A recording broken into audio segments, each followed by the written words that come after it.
wanted to do a short video here on essential oils.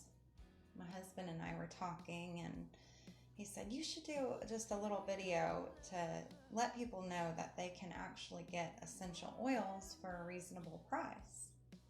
Now, when we started out about 6 years ago, I had a lot to learn.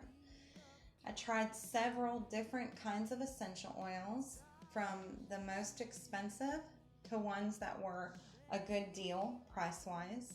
I researched. I found out in my research that therapeutic grade is actually a trademark owned by a specific essential oil company. So just because your product says therapeutic grade does not mean that it's better than another oil. The main thing you want to look for is that your oil is 100% of whatever oil you are getting. We personally like Now essential oils. They're one of our favorites. You'll just find what company, what oils that work best for you.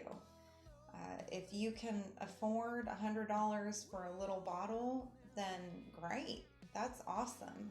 But like in our family, we couldn't afford that and we wanted to live naturally. Just don't get discouraged when you're starting out. There is a way for families who don't have a lot of money to live simply and the healthy way. So God bless you and all the oil companies out there and all the essential oil users, and we hope this video was helpful for you. Peace.